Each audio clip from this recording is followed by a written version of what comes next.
Empire.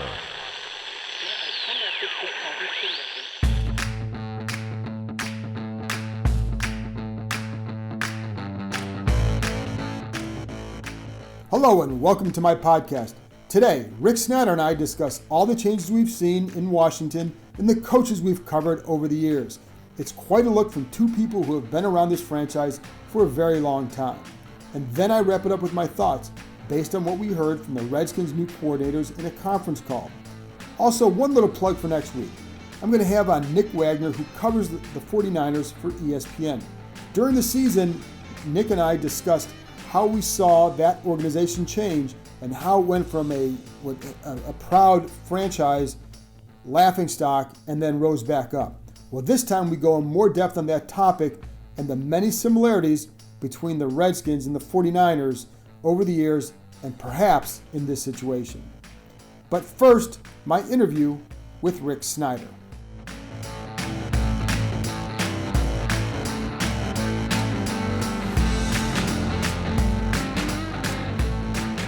Well, now I'm here with Rick Snider, longtime writer in this area, now working for the MavenSI.com and then Still 106.7 and Warpath. And sportbusiness.com. You go. think I'd rich after all this stuff. I'm still just trying to eat. But Rick and I have seen a lot out here, and so that's why I wanted to have Rick on to talk about these changes taking place. And I don't think anybody has more combined experience than we have together right now covering this stuff, especially for Dan Snyder's entire tenure. So now we have more change, and I'm just curious, initially your thoughts on some of these changes to date. Well, Rivera talks a good game, and he may be a good coach. It's just I've seen this before. I saw Marty Schottenheimer with the one voice. It shocked me when Rivera said that. I was like, whoa, he's even talking like Dan Marty. Said that. Dan Snyder said that. I was just like, wow, that was surprising. And, Shanahan was a tough guy coming in. And, and Snyder seems to go back and forth on his approaches to how he does stuff. The guy sounds good on paper, but like I've told people, I've seen this play a bunch of times. Lincoln always dies in the end. So I wish him well. I think this team could be a good team next year. Yeah. They've got enough good young players, and with a good coaching effort and maybe a good quarterback effort, they could maybe be a playoff wildcard team. It's not impossible. Do you think, because obviously, again, we've covered the entire Snyder tenure, how much room do you think he's going to give him and for how long? I think he gets a honeymoon period up to the first loss, and then, the ice cream gets delivered again. I mean, I don't know. I think he gets, it's hard to say with Dan. He gets a year. Let's just say, unless it's another 3-13 year, I think Rivera gets a couple years, but you got to win in the end. Yeah, absolutely. And I think he gets a couple years, but it feels like, I don't think Dan has ever been at this point in his ownership. I mean, somebody said, I agree, it's a make or break thing for Snyder. And we always talk about he's going to own this team for the rest of his life. But if the next few years don't go well, then you're almost on the eve of a new stadium, which you need a lot of success to fill what's going to be a new stadium, increased prices. If it all falls apart, maybe Snyder, if he can't get that stadium deal, wants to sell for $4 billion or whatever by then. I could see it. This is kind of like the one because the fans have left. They're gone, and maybe Rivera's waving them back. I see some of that. But if it sucks again, and Snyder is shown to be part of it, I think this is the end of the franchise, really. I mean, it's funny to think like that, but what we've seen the last couple of years is unprecedented in this franchise history.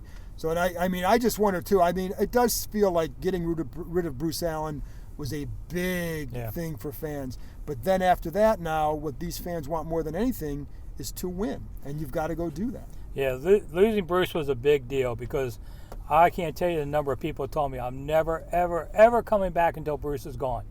And I ran a Twitter poll, and like 2/3 or some of them said, "Okay, I'm coming back." And because with Bruce still there, they weren't. They absolutely weren't. And he had 10 miserable years, and they saw him for what he was. So I think the fans are willing to give it one more look. But if it's all smoke and mirrors and destruction, then they're not coming back. But like I said, I still think they have a shot at jumping back in the thing. I think the basis is there for a really good defense and then let's see how they fix what they do with the offense. But I think the basis is there for a good defense, especially. The other thing is too, like we've been I know the press conference is now almost a couple weeks old, so. But I do want some first impressions from those pressers, because I think you get a feel for how a guy's going to go.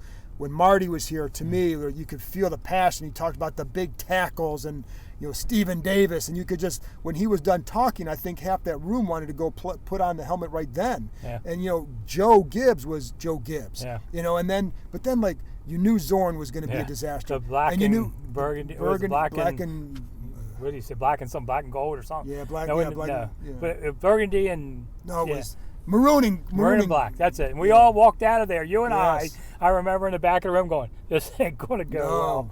Yeah. And even Spurrier, you knew it wasn't going to go well with him because of how he was. And I don't remember Rivera saying anything like necessarily noteworthy. I think the biggest thing is what you already said, is what Dan Snyder said, which is culture change and one voice. That's what stuck out to me about any initial impressions. And then I felt like Rivera was a guy that he is really about, he wants to come here and coach and win. That's it. It's not about grooming Haskins. It's about coming here, coach and win. And yet the eternal line out of that whole press conference that people will remember, Happy Thanksgiving. Yeah, that's true. What do you think? I thought he just screwed up and said the wrong thing. I thought there was an inside joke there, or because I know Rivera got fired several days after Thanksgiving, but it was almost a week after Thanksgiving. I think it was 5 days after Thanksgiving. So it may have been an awkward joke. I don't know. I never got a great answer, but I know. I just thought he meant to say Happy New Year, and then, Snyder's not a gregarious speaker about things. If that was a joke, he's got to work on his timing next time. Well, no, and the funny thing is with him, I wish he would talk more. You've dealt with him one-on-one. He's a lot better, and I think he comes across a lot better, and doesn't change who he is or what he's done as an owner. But I think he puts on a better face than he does when he's trying to speak public in a group. He gets very nervous when he can't control the narrative. Yeah. I think it came back his first year or so. He went out to the field at halftime to make an announcement about something, and they booed him off the field. And I don't think he's ever recovered from that. He just doesn't come out in public where he doesn't know what the questions will be. I'd love to talk to him about the next stadium kind of thing. Where are you with so many things away from it? But he just doesn't want to do it anymore. No, he doesn't. And I put in multiple requests. In the last couple months, I put in that many. And there's always the same. He's like, doesn't want to do it. That's his right. So I mean, I watch Jerry Jones talk all the time, and I think, man, this would be fun if we could talk to the owner. Well, I don't know if I want to talk to him that much. Yeah, you might say, Jerry, I got to go. It's like Theismann years ago. Theismann in the locker room's like, hey, you want to talk? Joe, I'm kind of busy today. And one time he took a guy's recorder from him and talked into it for 10 minutes and then threw it back to him. So, nobody else could do that. I mean, Joe was like, no, Joe, we're good today. We got to go. I mean, it was like Pepper Rogers was another one when he was around. Yeah. Pepper was almost head coach. It would have been awesome for 3 weeks to just sit around, but we would have had to break up the presser. I know. We would have to say, Pepper, I got to go. I can't write all of this. I mean, guys like that. But Rivera gave a good, strong first impression. Yeah. People should be excited. I hate to sound like the Debbie Downer of things just because we've watched it before. Well, we've seen it all before. I think there has to be, now we're in that, to me, it's a good hire. I think it's a strong hire. Now you have to win. That's what you have to do. And that's the part that's always been the most difficult part here, because there have been other good hires here before. Yeah, I mean, I'm looking forward to the off-season camp, see him on the field, see how his staff does things. That's when you get a real glimpse. Sure. Until now, it's just all flag waving until we see something. And what do you think most needs to change out there from his perspective, what he can do? Well, I mean, I think he's got to figure out his quarterback. Whatever's going to happen there, and there's a lot of things that could happen there. But I think it's culture. Jay's practices were too lackadaisical. I used to see it. They weren't ready or anything. And Jay was a good guy who wanted people to like him, and this guy ain't going to care if you like him or not. No. So, Have you seen some of the videos he's had of him online in the locker room? Yeah. He's not afraid to. And that's fine. Yeah, I like that. So I think it's necessary. I don't know if they go in the bubble on a 45-degree day anymore. I mean, Jay was like, "We'll nip you out today. Let's go inside." I mean, it's going to be storming and snow and hail, and he's going to be like, "Gotta get ready for game day." Yeah. I mean, Joe Gibbs won 3 titles without a bubble. And yeah, and that's why when they opened that bubble, if you remember, they named it the Joe Gibbs practice facility because he hated the bubble. Yeah. So it was like when they named it, I was like, really? And I was like, oh, that's just a joke. That's a joke that I got from Snider. Yeah, I remember standing out watching Gibbs at times thinking, oh, God, please, let's end this. Let's go inside. The weather would be so bad. In the old days, George Allen at the old Redskin Park, he used to have players, he asked them at least, to grab a dandelion or two while they're walking off the field because the field was overgrown with dandelions. It wasn't like today's nice fields. And he would ask players to pick dandelions and all that. Such a different world than today. Well, also you remember the Steve Spurrier stuff where there'd be sleeting and he had no clue what it was. I think that was when Marvin was here because I think Trey Johnson told the story one time where he said that they're going outside, it's starting to sleet. Spurrier had never experienced sleet and started panicking and basically pushing guys to get back inside. And Marvin basically said, get the F outside. We're going to practice out there. It's just sleet. Get out there. But Spurrier wanted to push him back in. Yeah, I remember that. And you have to tell him, listen, you're going to go to Giant Stadium in the cold weather. You're going to do these things. You got to get used to it. That's how Gibbs always talked about it. Yeah. Players hated that though. They didn't yeah. But they even Darryl Green, when we saw him recently, he's like, Redskins weather. What do you mean? He hated that term. But he was a defensive back. It's the big guys who like that stuff. But I think where the discipline, what I want to see too, is you'd always hear about guys coming late to practice. And, or you'd hear, especially after the fact, and certain guys that they would sign would come late a lot. And so I think that was a problem too. So Did you ever see cell phones on the field? I've heard about that, but I'd never seen a player with a cell phone. No, I think that was more, there was something during practice with that. You didn't see players with that. I never saw it, but it was out there about it. Yeah. I didn't see it, but you're there more than I am. I never did not see that. That would have been noticeable. I think if anything like that happened, it would have been after we were, but I don't think that was I'm not sure that was even a player. What I heard more would be guys showing up late, and it would happen too often, and then guys would complain how they wouldn't, something would happen and guys should be fined. They weren't fined, but then the guy who you knew you could control, you would fine. Yeah, things like that. The collective bargaining agreement has changed so much in recent years of how practices went and just general life. Richie Pettibone, his 1 year as a head coach, he'd be so mad at them at the end of the season because it was a bad year. They were out there in the dark. Oh, I remember you telling me that. It was like 4-hour practices. It's dark. I'm sitting up there by the building waiting for him to come off. I don't know but Richie didn't care. He just abused them. Marty used to do twice a day hitting in camp. Marty's training camp was the most grueling that I've seen because it was 2 days, full pads. I was exhausted by the end of that one. Yeah. And the bull in the ring. Only time I've ever seen the bull in the ring in the pros. And Marty Marty's the getaway day, if you remember, they had a 4:00 practice scheduled. Well, Norv and all these people were just like, screw it, we're going home. Right. No, Marty had a pad practice that day. Oh, yeah, that's right. You're right. Before. That's right. He just wouldn't even cut him slack and make it a morning practice. Yeah. Marty was rough on him, so they start 0-5. And then they got 8-8, so it turned around. But, that's why you can't ever take into account of he's a hard coach, he's a soft coach. Jim Zorn was the softest guy. He got screens out there for you not to stand out in the sun. Right. Remember those? Z-shade. And they started 6-2. 6-2. And you thought, wow, this guy's an idiot savant or something out here. Yeah. And then the world found him.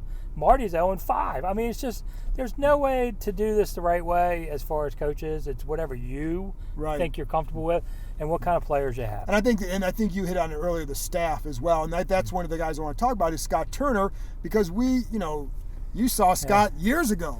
Well, you did too. Yes. He was 10 years old. And so I haven't seen him at the park yet, but he was 17 when Norv left. And now to see him at 37 is going to be like just some weird time-shaped thing on there. I just remember him being ball boy at practice and, grabbing the balls on the field. He got taped to the goalpost. I remember that. Yeah, I do remember that too.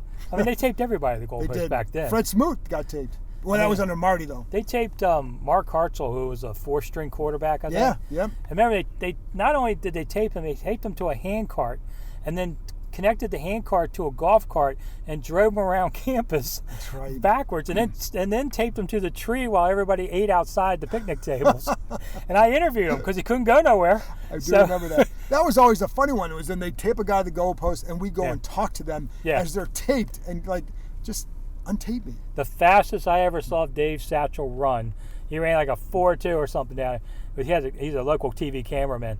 We're down one end zone. All of a sudden, Satch just grabs his camera and runs because they've taped Heath to the goalpost. Oh, yeah. And so we're all over there having fun. And the rule was, with old veteran players, whoever cuts them loose is going to get it. Right. And so a lot of times it took a little while for the manager would come out and do it. It definitely would take a while. What do you, with Norv, I always found to be a very smart offensive mind. So I'm assuming that Scott is a smart offensive mind as well. Just he's coaching this thing. He's got the bloodlines.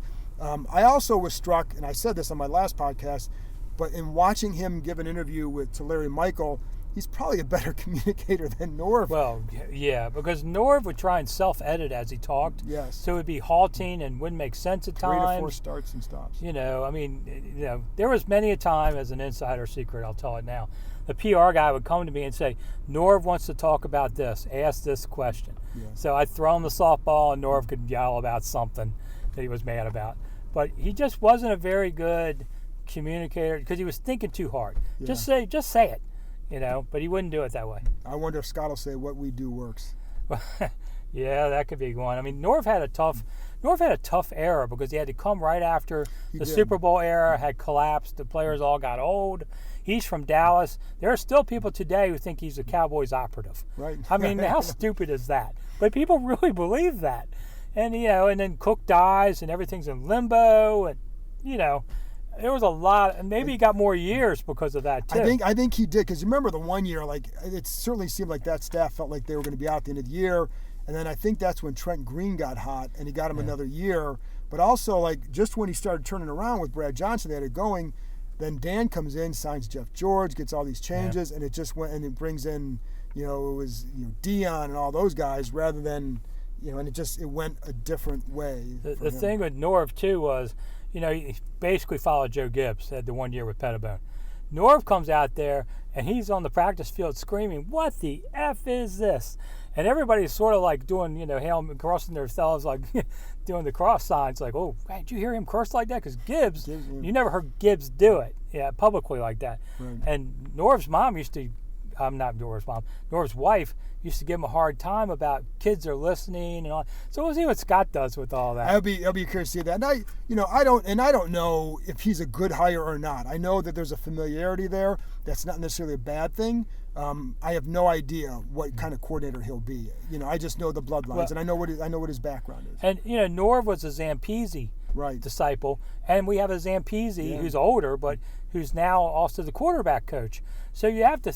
It'd be interesting to see how they run that offense. Is it Zampese more than Norv, or Norv's thing? I mean, Norv was a smart guy who was good, and especially in the beginning of games, and could adjust. That was one thing with Jay. Yeah. Jay never adjusted anything I ever saw. No, and there's a reason why they had struggled in the second half. And it's funny because coaches are supposed to be adjusting throughout the game, but there is a longer period at halftime to do more. And the records after halftime, Bill Callahan would always talk about that, how they wanted their teams to be better in the second half of games, which was a shot at what had happened there the previous years. So. I mean, Gibbs could beat you in the first half and then say, "I'll take your side," and switch sides, and he would beat you in the second half. Yeah, I mean, he could do that. And a lot of coaches can't. I just wonder, what are you guys doing? Eating a hot dog? I mean, I don't see anything on this. I don't see any counterpunching. So we'll see what Rivera does with that. I think he's going to be a little more of the gambler, as people call him, the riverboat Ron. Which is funny because very early in his start at Carolina, he was the opposite. And he was too cautious. And then he had the 1 year where he basically, I think he was a little bit of trouble in that third year. And it's kind of like one of those, screw it, let's just try this. And it worked. And well, it's easy when you have Cam Newton able to make big plays for you in his prime. I mean, Cam was a special kind of talent.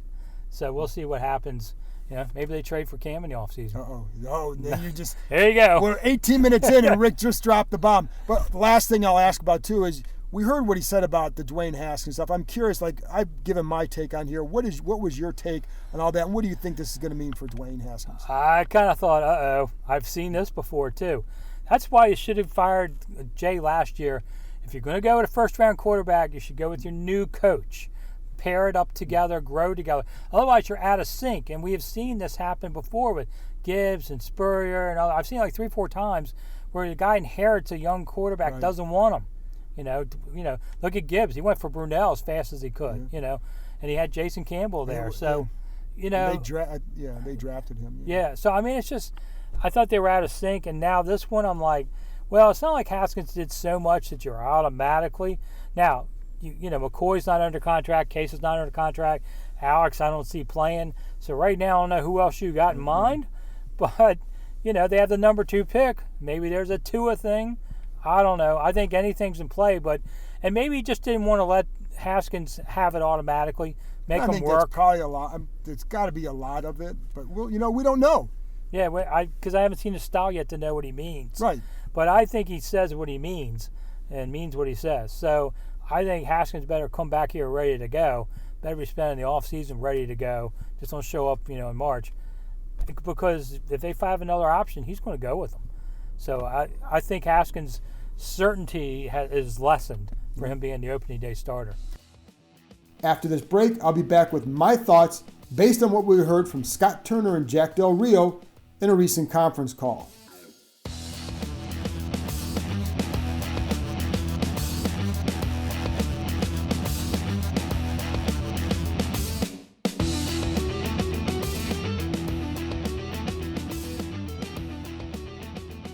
Now I'm going to end this with my thoughts as usual, and let's start with this one. Number 1, during a conference call, new Redskins coordinator Scott Turner made it clear that he really likes quarterback Dwayne Haskins. He also said he wants his quarterbacks to be committed. Now, that was in response to a general question about what is key in developing a quarterback, but it was also spot on, and it's what every coach will always say about that position. As I think I've mentioned before, I've had players tell me when they were talking about Haskins, well, what does it mean that he has talent? We all have it. What they wanted to see was the commitment and the approach. And I'd say in December, they did start to see it. I've heard that from players and their agents with whom they're often more honest. So they were excited about what they saw. And I heard that from others in the building too. They don't know yet whether Haskins is the guy because they still want to see some more, but they like the way he finished. That's where we're at. And that's how they should feel. That's why this new staff has referenced wanting to see leadership and commitment. Both are areas that the previous staff said they wanted to see as well from Haskins. None of this is a bad thing. Haskins has not been put in an ideal situation to start his career. But he can now prove to this staff that he should be the guy. I don't buy for a second that they will automatically start him simply because the owner wanted him. I don't think you understand the level of power Ron Rivera now has. But I think their approach will be a good one for Haskins. Rivera seems intent on a new approach at Redskins Park. I love the hire of Ken Zampese to be the quarterback's coach, but this group can set a firm foundation for what they want from Haskins. He'll either give them what they want or he won't. And if he doesn't, they'll move on. And if he does, they'll be very happy. I do think they'll give him a fair shot, and that's a good thing. Number 2, Turner also liked that Haskins has a big arm and can get the ball down the field. During Turner's 2 years in Carolina as a quarterback's coach, the Panthers used a lot of play action. In fact, they had the second most play action pass attempts in those 2 seasons in the NFL. Now, Turner wasn't calling the plays except for the final 4 games this past year, and when he did take over, the numbers didn't change. They still use a lot of play action, and that's good for Haskins. The previous staff felt that Haskins would be good with more play action and also the quick pass game. They like that he can get the ball out of his hands fast. They like his size at the line. Those are 2 areas that Turner mentioned in the conference call. Last season, as a starter, Haskins completed only 53.3% of his play action throws. But in the last 2 games, he was a combined 6 of 9 on those throws. He will have to improve his accuracy down the field. He was pretty good there at Ohio State. Last year, he completed 8 of 24 passes on throws that traveled 20 or more yards in the air. That's got to improve. And he completed only 3 of his last 12. I do think this can improve with better tight end play and another legit receiving threat and probably a more balanced attack, one that does emphasize that play action, and you can clear out some of the linebackers. The Turners like to attack the middle of the field. If you can clear out some of those linebackers with the play action, it opens up better possibilities down the middle for a guy like Haskins. I think the Redskins will search hard for both a tight end and another legit receiving threat. Number 3, when we talked to Jack Del Rio, I asked him about the impact a guy like Von Miller had for him in Denver. Clearly, you know why I asked. Chase Young could have that same kind of impact here. Del Rio said guys like that will put a lot of pressure on an offense, but he added that it starts with penetrative, disruptive defensive linemen. Well, Young would be a D lineman here. When Del Rio was asked directly about Young, he didn't really want to discuss him, and it's easy to see why. It's mid-January. They just got here. They have a lot of other things to do other than scout Chase Young right now. They're putting together a staff. You have to scout for free agency.